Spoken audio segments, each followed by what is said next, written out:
Welcome to the Friday Night Campfire Stories. My name is Rob and I will be your host for this evening. So if you're new here, every single Friday we experience one chapter from one of my stories. This week is no different. We will be getting into chapter 2 of my story called Confinement.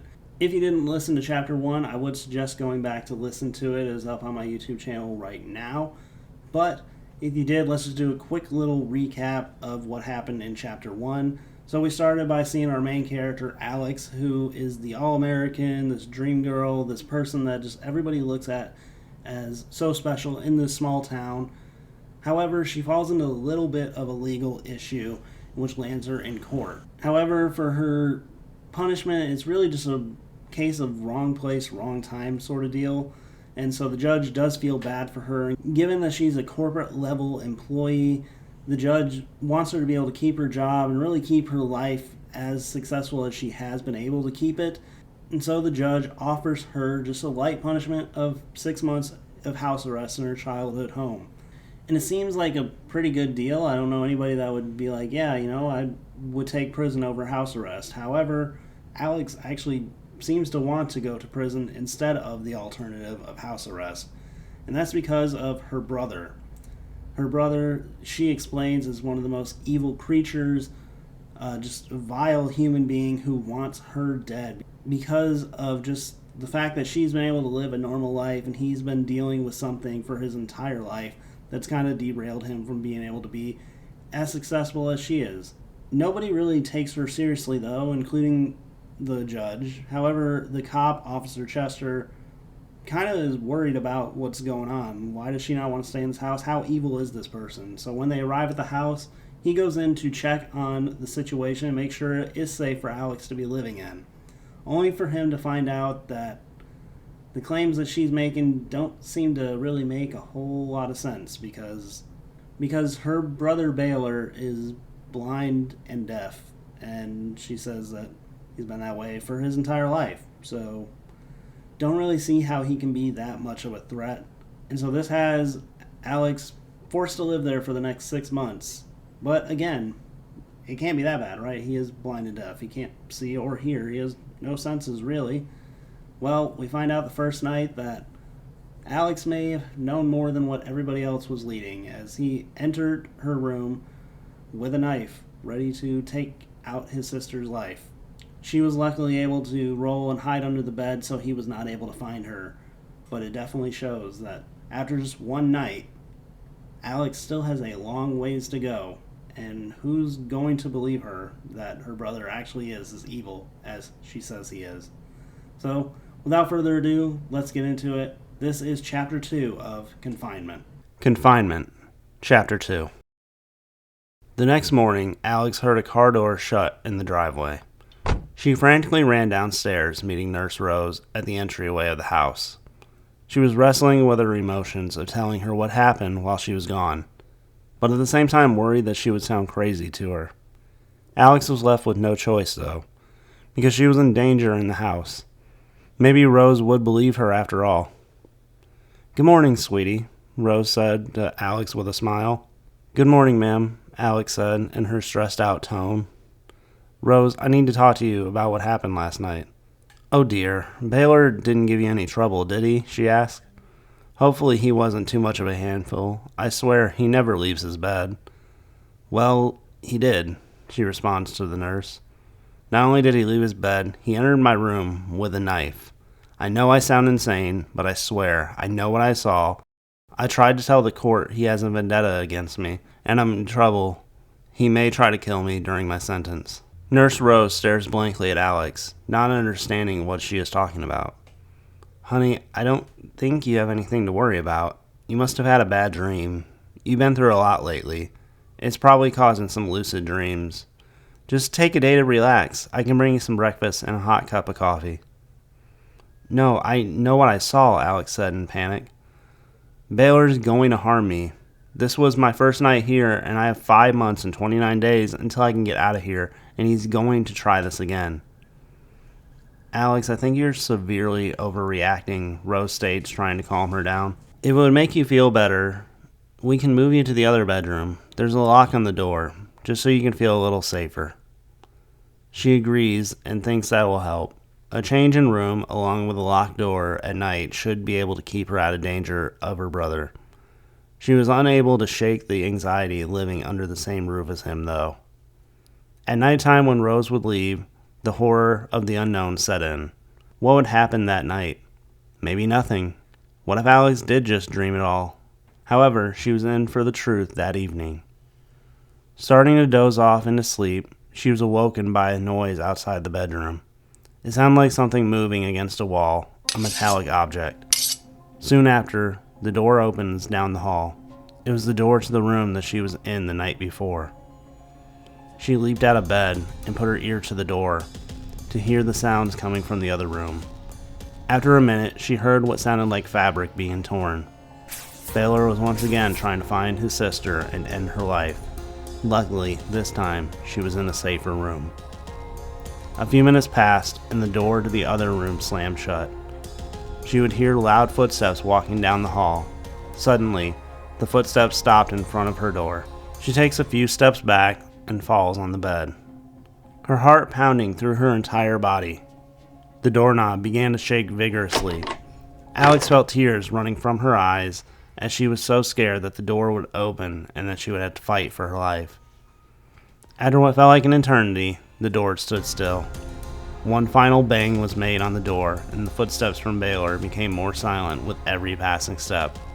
Alex was safe. After the events that had just taken place, Alex had a little peace in her life. She knew she was safe as long as she was in the room with the door locked. Exhausted from the past few days, she was able to fall fast asleep. While sleeping, she would dream that she was in her 5-star hotel rooms, which she lived out for weeks upon time, eating at the most gourmet restaurants and visiting some of the most amazing sights. She worked in different hotel rooms in different cities instead of having an apartment.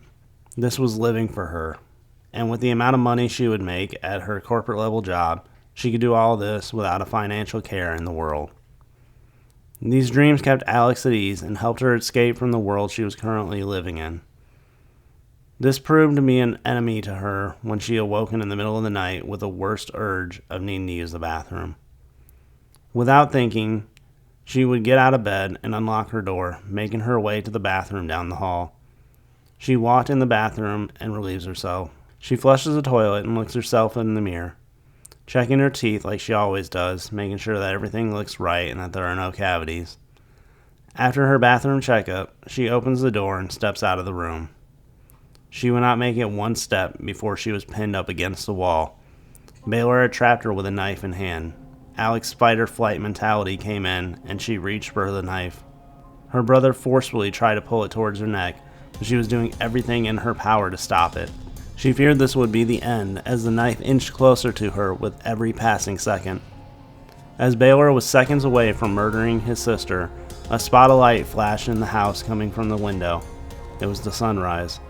As soon as the sunshine hit Baylor's shoulder, he stopped. Alex was confused with what happened, but she had known she was safe. Baylor walked down the hallway and back into his bedroom, like nothing happened. Alex followed him and saw him lying down in his bed. Just as his head rested on the pillow, the front door opened and Nurse Rose walked in. "You're up early," the nurse says. Alex just turned around and went to her bedroom without even saying a word. What good would it do? No one was going to listen. Alex would get a little rest prior to starting her workday. Later on in the morning, she found herself back in the bathroom, having visions of what had just transpired. She stared at herself in the mirror again, not a checkup, but a reality check. It was when she flushed the toilet when she noticed a slight vibration in the floors of the plumbing running through the house. This is how Baylor figured out where she was. Alex knew now she would have to find a way around not using the bathroom while Nurse Rose was gone. Her life was now a strategy game. Alex would set up alarms on her phone to remind her not to drink any liquid, and also have an early dinner. This would ensure she would not have to use the bathroom during the night. As long as she stays in the room once the night falls, she will be safe. This would be the path to victory for Alex. For the entire week, she would lock herself in her room until dawn. Every night, she would hear footsteps walking up to the door. Then Baylor would start rattling the doorknob before giving up and walking back to his room. Alex was safe, and could sleep with a little bit more ease every single night. This calming sensation would not stick around very long, though. After a couple of weeks of perfecting her plan, it was ruined all within one evening. Alex, waking from her deep sleep, felt a slight push on the bed. Slowly opening her eyes revealed Baylor standing over her, knife in hand, and in a split second, her fight-or-flight instincts kicked in again. Alex would reach for his wrist to stop the forward trajectory of the knife going straight down towards her. She was wondering how this happened. She had locked the door. Did he kick the door down? No, she would have heard that. Did he pick the lock? How would that be possible? He can't hear or see. How would it have been possibly figured out how to pick a lock? She may not ever find out, though, because Baylor's strength was pushing the knife ever so closely to her chest. She fought with all her might, but her senses were still waking up. The knife inched closer to her chest. It was the dead of night, and Alex knew Nurse Rose would not be there for a few more hours. Finally, the tip of Baylor's knife penetrated her skin. Alex let out a scream, and she swung her legs around, kicking her brother to the ground. A small amount of blood dripped from the middle of her chest. It was a minor injury, but enough to make Alex realize this was real. This wasn't a game to Baylor. He had murder on his mind and would not stop. Alex jumped out of bed over her brother. However, he grabbed her ankle as she leapt over him, causing her to trip. She was able to fight free as he looked for the knife. She began running down the stairs, but Baylor was not that far behind. Alex knew it would be best to walk as quietly as possible, as he would not be able to tell where she was. She made it down to the kitchen, where she stood behind the island. Baylor followed her into the kitchen, but stood still, like he was trying to heighten his senses of the area. He stepped closer to her, causing Alex to back off a couple steps. She bumped into the counter, causing a plate hanging on the edge to fall and land on the floor. This ignited Baylor to attack. There was no running for Alex, as her brother was following her footsteps. He was able to grab another knife from the kitchen counter and threw it at Alex's direction, barely missing her head and landing on the wall in front of her. She got him to run through the broken plate, causing him to let out a scream and stop him from running for a second. Alex quickly thought of some sort of plan to escape the situation. There was only one way she could think of to get help. She quickly ran out the door towards the street. Baylor followed her, now with a limp in his run, but still determined to end his sister. She made it to the street, where she would step one foot on the road before an alarm went off on her ankle monitor. It rang for 5 seconds before she had to avoid another attack from Baylor. Alex now ran back in the house. Baylor was lost until she slammed the front door and locked it. Alex fell to the ground behind the door. She would hear her brother's footsteps stomping up the door before he tried to open it. After a few seconds, it was silent. Alex would breathe out a sigh of relief, being able to escape her brother. However, this was only the beginning. She still had to fight over 5 months. She still had to live in the same house as him. If he was able to get into her room tonight, what would stop him in the future? As all this went through her head, she would hear a creak on the floor. She turned her head slowly and saw Baylor standing behind her, charging his knife once again towards his sister. He must have gotten in from either the back door or maybe a window was open. She rolled out of the way to dodge his pounce. She started crawling as she couldn't get her footing. Baylor, right on her heels, was not giving up. As he crept closer, there was a loud bang at the door. "Alex, it's Officer Chester. Open up," he yelled. It became still as Alex ran towards the door and swung it open as fast as she could. "He's trying to kill me," she screamed at the cop. "Who?" he responded. "Is there an intruder?" "No, it's Baylor." "Alex, how many times do we have to go over this?" he says with disappointment and anger. "Your brother cannot see, he cannot hear. I still believe he doesn't even know that you're here." "Please, check him. He has a knife," she begged. The policeman shook his head and began walking up to the brother and checked his hands and his pockets. "Ma'am, there is no knife, no weapon, nothing," he explained. "This cut on my chest, it was from him," she cried out. Officer Chester looked at the cut and could see there was a fresh wound. "Alex, I'm not sure how you got that, but I'm almost 1,000,000% sure he did not do this to you," he told her. "Now your alarm went off, meaning you left the premises. This is not allowed per the rules of your house arrest."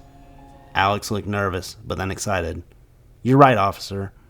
I need to go to jail now.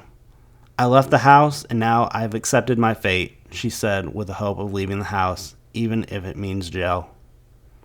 Seriously, Alex, I'm not taking you to jail. Your alarm went off, but when I checked on you, you're still in the house. As far as I know, it was just a bug and went off by accident, he tells her.